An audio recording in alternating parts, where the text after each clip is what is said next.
बाल मत आना। रमा अपने पति मानव, सास दुर्गा और ननद चहक के साथ रहा करती थी। उनका परिवार बहुत खुशहाल था और वो सब मिलजुल कर रहा करते थे। ए जी, सुनते हो? नहीं नहीं, मैं कहाँ सुनता हूँ, मैं तो बह रहा हूँ। उफ, आप भी ना। मैं आपको बुला रही हूँ पर आपको तो हर समय बस मजाक ही सूझता है।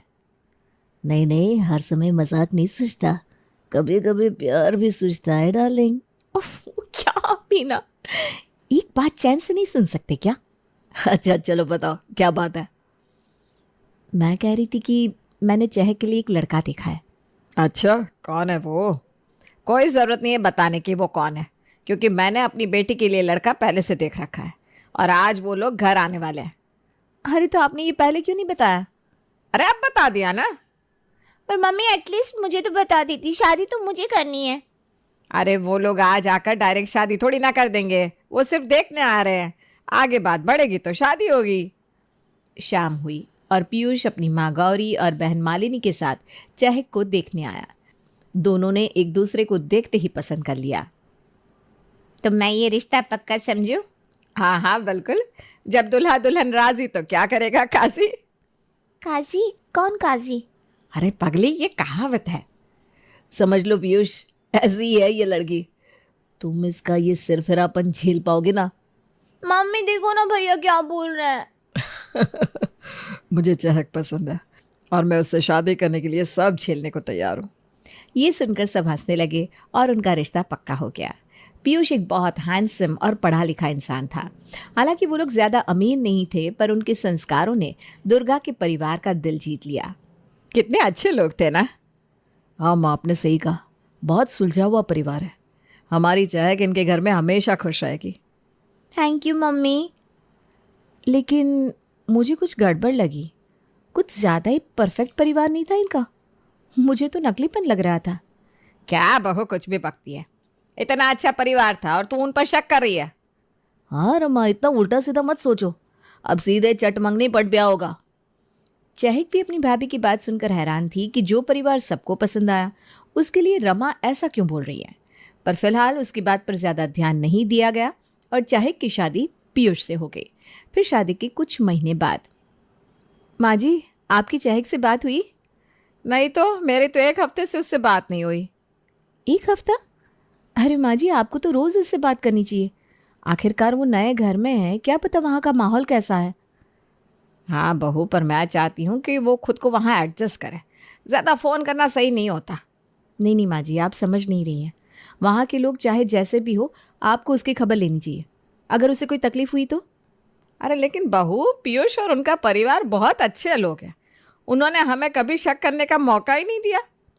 माँ जी, आजकल लोग बाहर से अच्छे दिखते हैं पर अंदर से कैसे होते हैं ये तो वक्त ही बताता है। मैं कहती हूँ ना, आप 2-3 दिन उसके ससुराल जाकर रहो ताकि आप खुद देख सको कि वो खुश है या नहीं। अरे पर बहू, बिना किसी वजह वहाँ जाकर रहना क्या ठीक रहेगा? माँ जी, आप उसकी माँ हैं, आपके लिए कोई बहाना नहीं चाहिए। आपकी बेटी की खुशी और सुरक्षा सबसे पहले।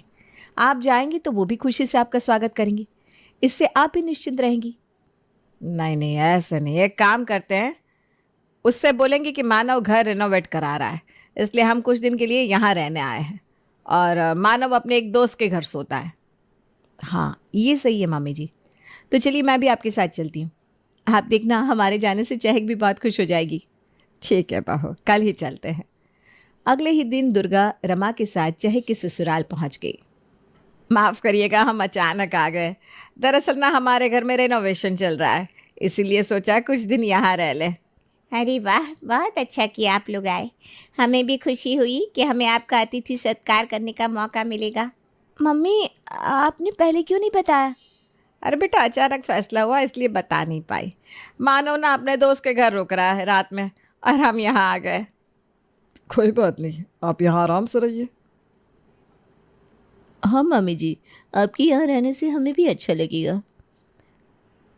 दोनों चहक के ससुराल में रहने लगे और फिर एक दिन रमा ने दुर्गा से कहा, मम्मी जी आपने देखा, चहक कितनी थकी हुई लग रही है। आपको याद है जब वो हमारे घर में थी कितनी खुश और प्यारी दिखती थी। हाँ बहू, अब तो मुझे भी चिंता हो रही है, शायद वो काम में बहुत व्यस्त रहती होगी।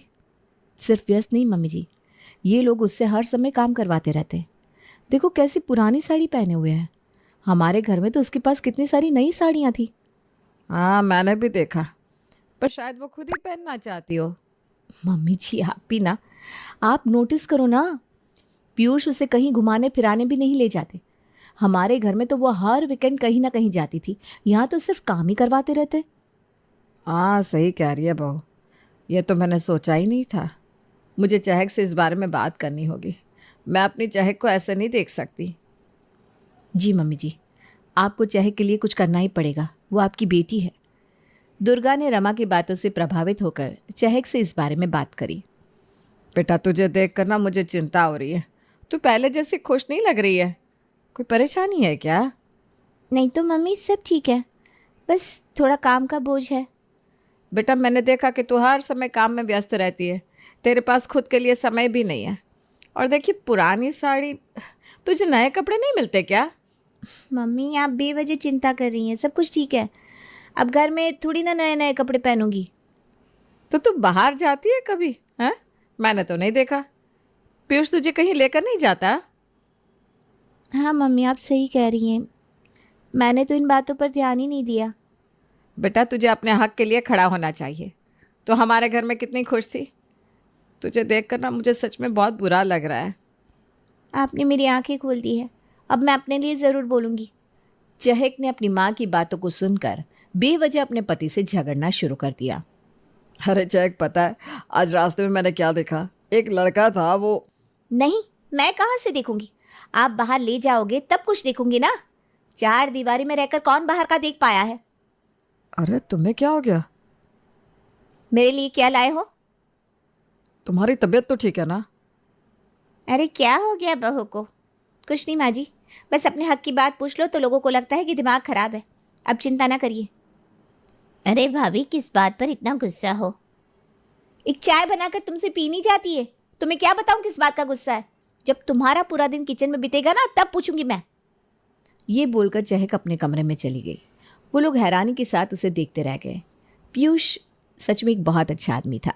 उसने अपनी पत्नी को मनाने के लिए उसकी नाराज़गी दूर करने का फैसला किया। चहक को भी ये सब अच्छा लगा। मैं तुम्हारे लिए स्ट्रॉबेरी आइसक्रीम लाया था, वो कैसी लगी तुम्हें? बहुत अच्छी थी। तो चलो आज हम लोग डेट पर चल रहे हैं, मैंने एक बहुत अच्छा रेस्टोरेंट देखा है। ठीक है चलिए। ये सब देखकर रमा ने दुर्गा के कान में कहा, मम्मी जी आपने देखा कि पीयूष ने चहक को रेस्टोरेंट ले जाना और उसके लिए चीज़ें लाना शुरू कर दिया है। हाँ बहुत देखा, मुझे लग रहा है कि आप सब ठीक हो रहा है। मम्मी जी लेकिन ध्यान दीजिए, ये सब पीयूष की मर्ज़ी का है, चहक की मर्ज़ी का कुछ भी नहीं है। क्या आपको नहीं लगता कि चहक की मर्ज़ी का भी ख्याल रखा जाना चाहिए? बहू तो क्या कहना चाहती है? मम्मी जी मेरे कहने का मतलब है कि चहक के लिए जो भी चीज़ें हो रही हैं वो पीयूष की पसंद की है। होना तो ये चाहिए कि चहक की मर्ज़ी पूछी जाए। वो बेचारी कुछ बोल भी नहीं पाती, तो सब उससे अपनी मर्ज़ी की करा लेते। सिर्फ यही नहीं, घर में कोई भी चीज़ उसकी मर्ज़ी से नहीं होती, उसकी राय की कोई अहमियत ही नहीं है। हाँ तो सही कह रही है बहू, मैंने तो ये चीज़ आंखों के सामने होते हुए भी नज़रअंदाज कर दी थी। मुझे तो बस उसकी भाभी होने के नाते थोड़ी फिक्र होती है, वरना मैं क्यों बोलूँ। अगले दिन दुर्गा ने चहक से अकेले में बात करने का मन बनाया। मम्मी सब ठीक है ना? हाँ बेटा सब ठीक है, बस तेरे बारे में बात करनी है। देख बेटा मैंने देखा कि पीयूष तुझे रेस्टोरेंट ले जाने लगा है और तेरे लिए चीज़ें भी लाने लगा है, ये अच्छी बात है।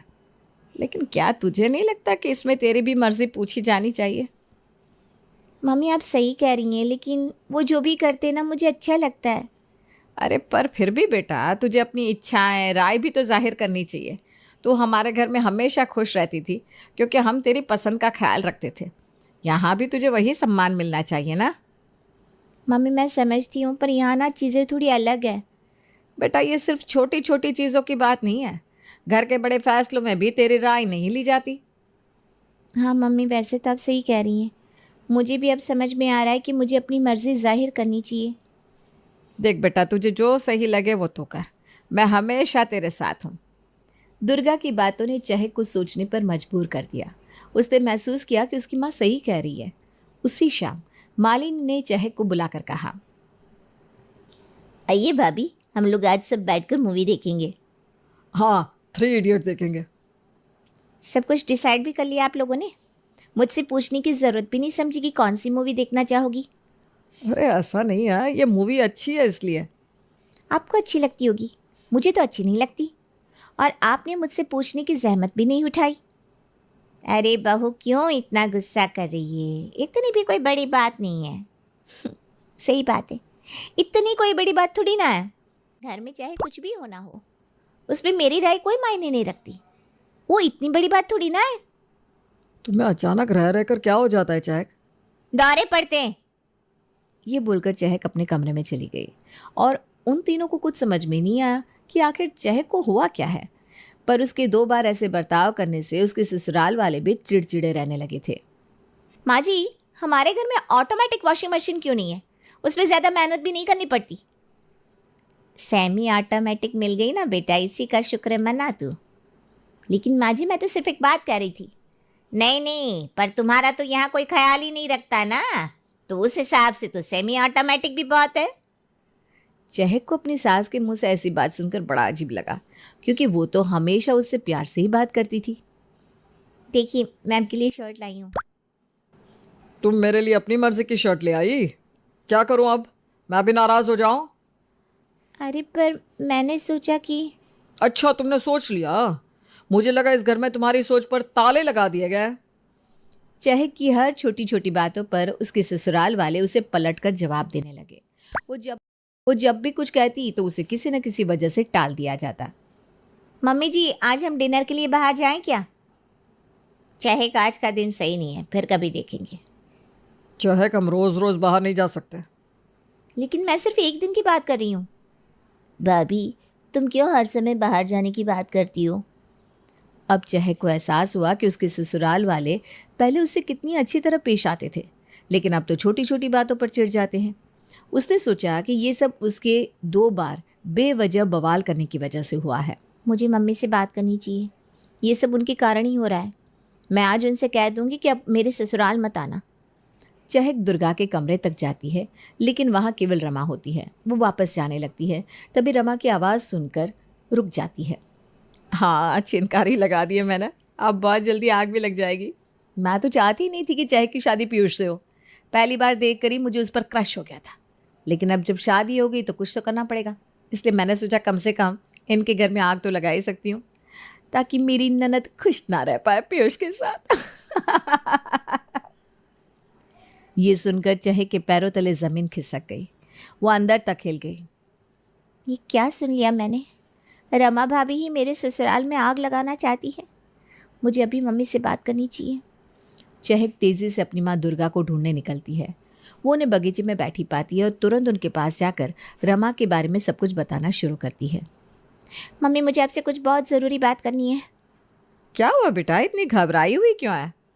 मम्मी, मैंने अभी अभी रमा भाभी की बातें सुनी।